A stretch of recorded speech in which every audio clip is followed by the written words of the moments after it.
guy in a carriage is attacked by goblins. He freaks out and yells for help. Luckily, a bunch of brave warriors show up just in time and start kicking goblin. But there are tons more goblins coming. The warriors aren't worried. They're ready to beat them all. Now we meet Fate, who's super hungry, and his stomach is growling like a bear. He hears the warriors bragging about their awesome fight and feels like a total loser. His stomach seems to be giving him a constant reminder of his situation. Fate thinks his lame power, called gluttony, is to blame. He tries to stay positive, reminding himself that at least he has a job. Later, everyone is impressed when the fancy Holy Knights, the Valeric siblings, stroll through town. One of them gets some food dropped on him by accident. Halo, one of the knights, flips out and demands to know what's going on. The guy tries to explain, but Halo gets even angrier. Halo warns him that disrespecting the knights will get you in big trouble. The knights leave, but not before making it clear that the guy is lucky to still be alive. The townspeople are scared, but stay quiet. At the castle, Fate is glad the day is almost over and can't wait to go home. But then, the knights show up and ask if he thinks he did a good job.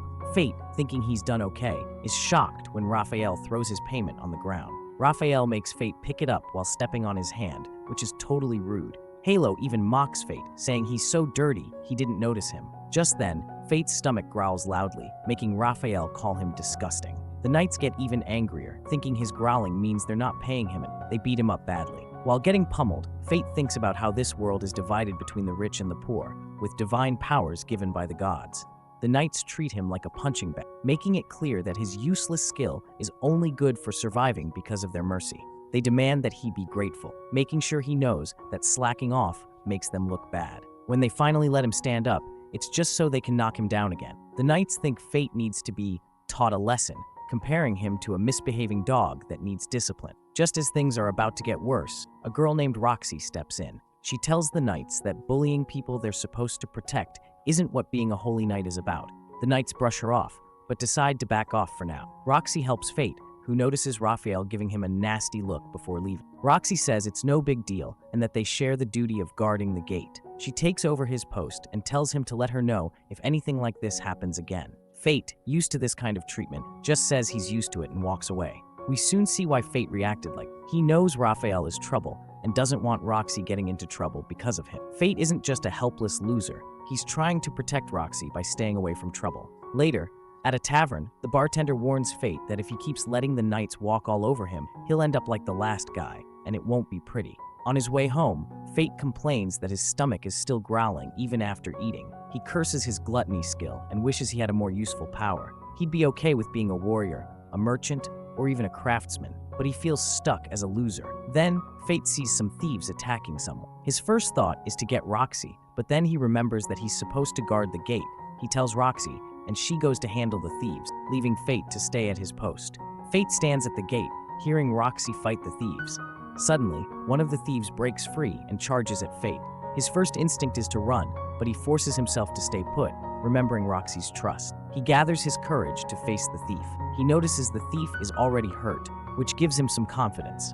With a shout that he hopes sounds brave, Fate strikes the thief, making a big hole in his chest. Just then, a mysterious voice says that Fate's gluttony skill has activated and his stats will increase. Fate is super confused when he hears a voice telling him that he's gained new skills called Identify and Telepathy. Just as he's trying to figure things out, Roxy comes back from her fight and checks on him. She's worried because he's so weak. Fate notices something weird. He can hear her thoughts even though her lips aren't moving. It's like he's eavesdropping on her brain. He tells her he's fine, but then he can't hear her thoughts anymore. Fate decides to let Roxy take credit for the goblin kill, thinking it'll save him from trouble with Raphael. Roxy, wanting to thank him, offers him a job with her family. Fate tries to say no, but Roxy insists, asking if he plans to keep serving the Valerics until it breaks him. Fate starts to think about his options. He can stay and be treated badly, or work for Roxy. He worries that if he leaves, someone else will just get stuck in the same bad situation. Roxy tells him to stop overthinking and agrees to work for her family. That night,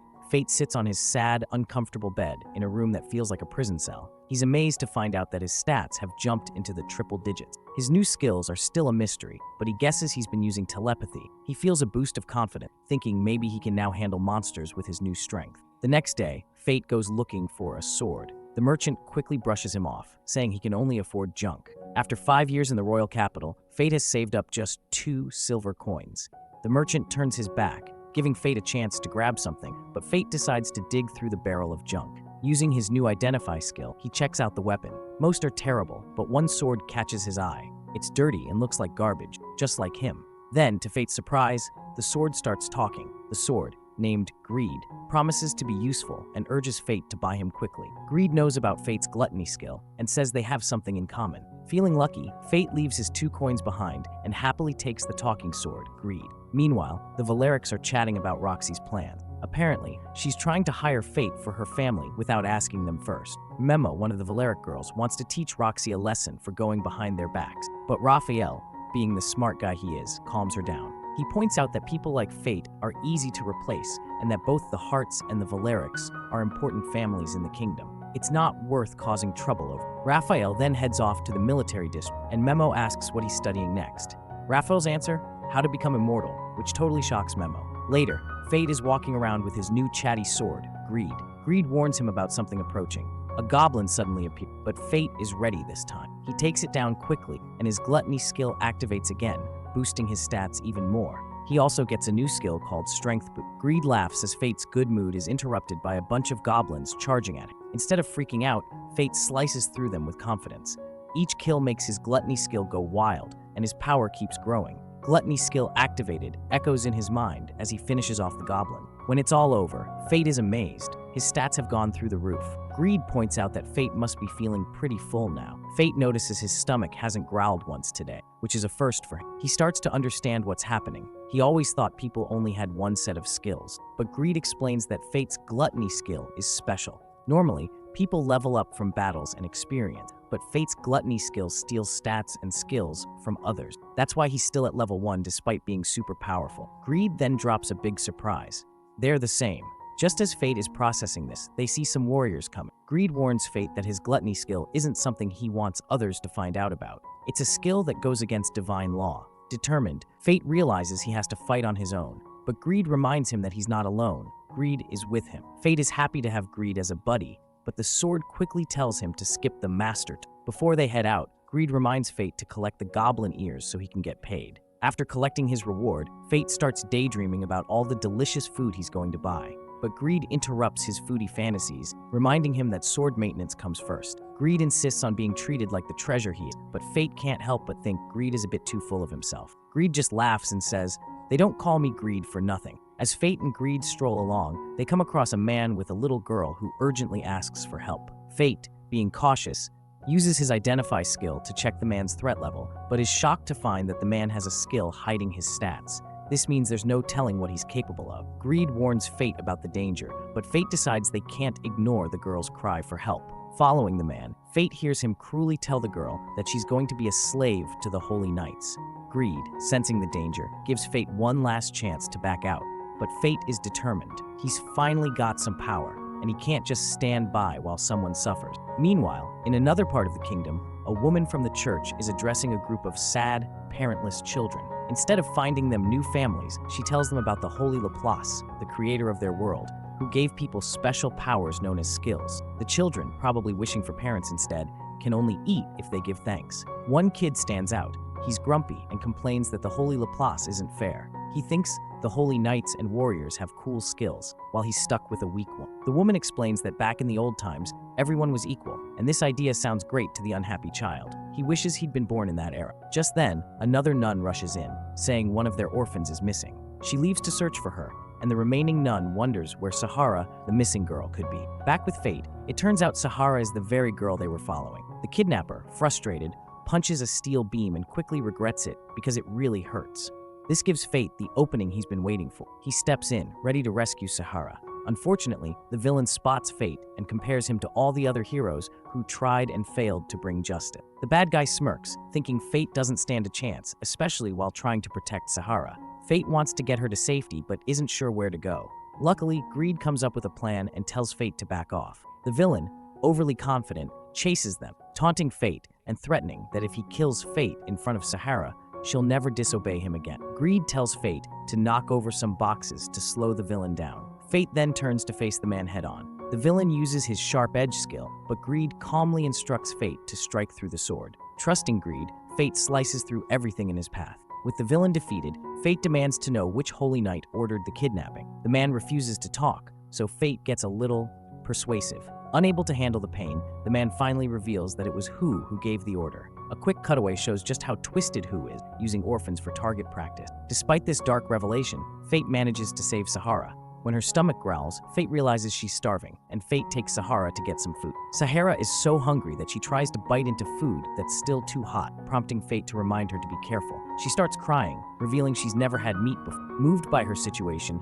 Fate gives her his share. Later, Fate returns Sahara to the orphanage, and she thanks him, a first for him. As they talk, Fate shares that he also has a weak skill, one that just makes him hungry all the time. He reflects on how, despite hating his life just a day ago, he's found some valuable life advice from his father. No matter how tough things get, if you can laugh them off, you'll find happiness. He tells Sahara to keep going. As Fate leaves, he checks his stats and is amazed at his rapid progress. Greed congratulates him on mastering his first technical skill, the one-handed sword technique, Sharp Edge. This is a big deal because it leads to tech arts, secret techniques that give him an edge. Sharp Edge allows Fate to attack twice in a single strike, and if the bandana guy had used it fully, Fate would have been in serious trouble. Greed calls Fate a hero, but Fate humbly denies it, admitting he would have played it safer if he'd known about Sharp Edge earlier. Greed points out that battles often come down to luck, and just because someone is stronger doesn't mean they always win.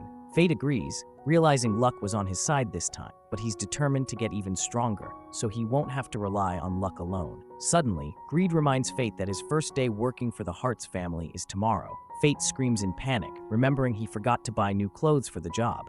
Meanwhile, at a bar, a man talks about Sir Mason, who was killed by a divine dragon. The future of the Hart family is uncertain, and while Roxy might succeed him, there's concern about whether she can maintain control over the Holy Knights. A drunk man asks about Fate, and the bartender explains that Fate used to drop by after work every day. The next day, Fate enters the Knights' district, awestruck by the grandeur of the Hart family estate. Roxy greets him, and he's taken aback by her beauty. She compliments him on how well he cleaned up, making things a bit awkward. Roxy then introduces him to her recently deceased father, who was killed by a divine dragon in Gallia. Fate remembers Gallia is a monster-infested continent and realizes the task of containing these monsters fell to the Hart family. A divine dragon, which hadn't been seen in over 1,000 years, wiped out her father's entire force. Fate is shocked that Roxy, despite grieving, looked out for him. Roxy, now head of the house, wants them to create a joyful home together. When they go to shake hands, Fate panics, knowing it will trigger his telepathy, so he awkwardly points to someone nearby instead. Haru, the chief maid, steps in, advising Fate to conduct himself properly. Fate agrees, but quickly forgets this advice when he starts shoveling food into his mouth like he's preparing for hibernation. His unusual appetite begins to show. About a week later, Fate works so hard that the other servants suggest he take a break.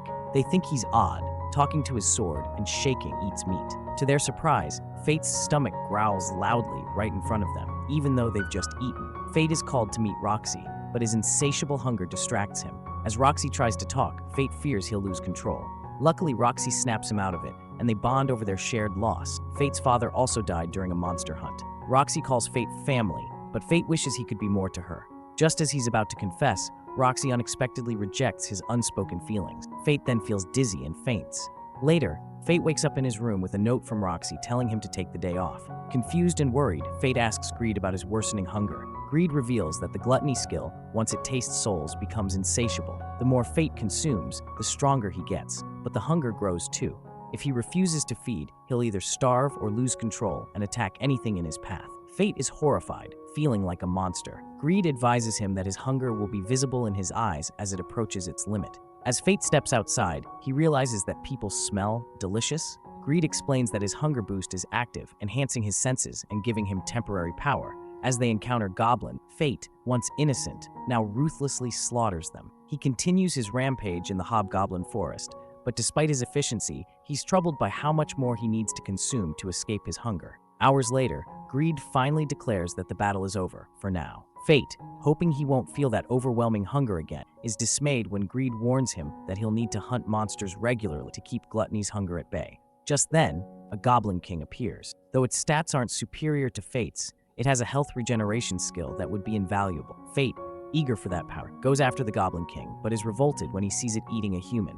Greed nonchalantly remarks that humans are a fine meal for monsters. Fate catches the Goblin King off guard but freezes when he sees the human body. The battle resumes, but Greed grows frustrated with Fate's constant dodging. Despite Fate's fear of getting hit, Greed urges him to trust him. Fate takes the leap, manages to land the final blow, and is relieved to see his stats increase. He's even gained the health regeneration skill himself. Exhausted from the fight, Fate is surprised when Greed announces that he can now unlock his first form. All Fate has to do is offer the stats he's gained since they met. Tempted by the promise of new powers, Fate is on board, until Greed mentions he wants all the stats Fate has worked hard to gain. Naturally, Fate hesitates. Greed shrugs, saying his name is Greed for a reason. Still unconvinced, Fate is hit with Greed's final argument. If he doesn't unlock this new form, he'll lose the right to wield Greed altogether. Greed suggests that while Fate could try getting stronger alone, with Greed's help, they could become even more powerful. Faced with limited options and realizing Greed is his only partner, Fate reluctantly agrees. The process is grand and intense as Fate feels his hard-earned power draining away. When it's over, Greed reveals his new form, a magical bow. Before Fate can fully grasp this transformation, a clueless goblin stumbles upon them at the worst possible time. Greed instructs Fate to draw the bow, and as promised, magical arrows appear. The bow's precision is astounding. Fate can aim anywhere, and the arrow will always hit its mark. After effortlessly taking down the goblin, Fate collects some goblin ears and leaves them as a gift on the church's doorstep.